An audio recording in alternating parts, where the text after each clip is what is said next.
Welcome back. President Trump on Thursday unveiled his immigration plan. It proposes a path to citizenship for DACA recipients and eligible dreamers. But in exchange, President Trump wants $25 billion for a border wall and an end to so-called chain migration and the visa lottery system. Democratic critics have called the proposal a ransom note. That plan is a campaign to make America white again. It's a plan that says over 50% of the current legal immigration will be cut back. Joining me now are Maria Hinojosa of NPR's Latino USA, and also joining me is immigration attorney Fiona McEntee. I appreciate you ladies both being here today. Maria, I want to start with you on this. What are your thoughts about the president's proposal we learned about last week? You know, Aaron, I think that the immigrants who I've spoken to, what they have told me, and I speak as a reporter, as a journalist, I don't represent NPR or PBS.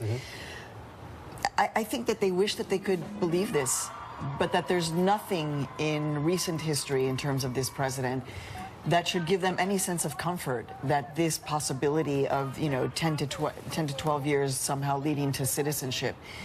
Until Fiona and I were speaking about this, I just said, until I see something in writing and it's actually being voted on, I think all of this is a real mind game for immigrants across the board, and that there's a tremendous amount of pressure on their mental health, and that there's the politics and then there's the reality of these young people.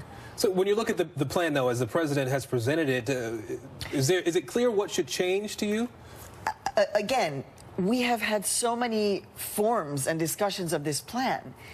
What I'm hearing is these young people saying, you want us to accept a limited exposure in terms of DACA, which does say all dreamers are not DACA. DACA is only 800,000 of the about 2 million dreamers.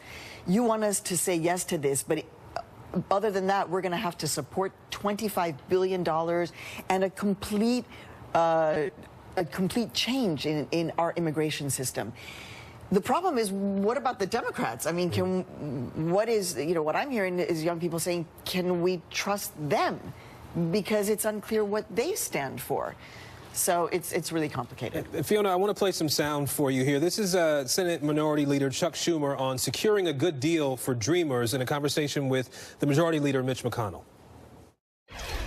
He said on the floor, we will definitely get a vote on February 8th of a bipartisan bill on dreamers that has my okay. So now we have a chance to get 60 votes for dreamers in the Senate. So you've blasted members of Congress on Twitter for failing to take some action here. What would you need to see done to feel as though that there's something that's going to produce a clean bill here?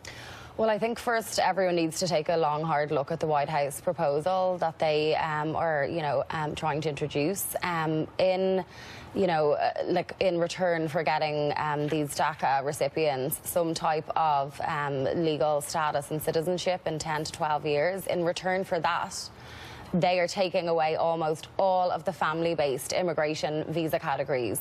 Just to give you an example, let's say when these DACA recipients become U.S. citizens, they're not going to be able to sponsor their own parents as a U.S. citizen because that's part of this new plan.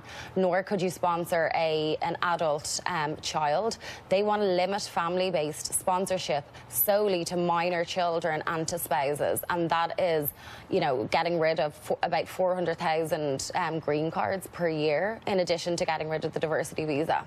So as an immigration attorney, what are you hearing from your clients about this? I mean, I'm an immigrant myself, and I think the message that immigrants are not welcome in America is being heard across the globe. And we're seeing that in, businesses are being impacted, foreign students at universities are not coming. It's having massive impact. And just as Maria was saying, just the fear and the mental health that we see, these are people's lives that are just being toyed around with on a daily basis. Maria, we have this March 5th DACA protections deadline that's coming. We have the possibility of another government shutdown before that, February 8th. What are you hearing in the Latino community? What are the fears that you're hearing from people? Oh, my gosh. We don't have enough time. to talk about the number of fears and concerns that I've heard from Latino immigrants, from African immigrants, from Caribbean immigrants who are not Latino, from Jamaica, from Bangladeshis, from Pakistanis. The concern is overwhelming, but nobody understands what the plan is forward. Frankly, the criticism, a pox on the House of the Republicans and a pox on the House of the Democrats. There is no clarity here whatsoever in terms of where things stand. And the political dealing back and forth has created a sentiment in the community that they feel like they don't have a lot of control. And you have to remember that many of them, these young people are putting their bodies on the line, but there are other immigrants who are too afraid to speak up. So the real question is, how do we feel about this? How do the rest of us, I'm born in Mexico, but I'm an American citizen, how do the rest of us feel about what's going on, and what are we going to do about this particular moment? Fiona, we're seeing increased activity from Immigration and Customs Enforcement to deport undocumented immigrants. What impact are the White House policies having on families, as you see? In just a few seconds left here. So the new proposal actually purports to increase the number of ICE officers. So we're going to see, if it was to go ahead, more of the deportation force coming into play in future. All right, Maria.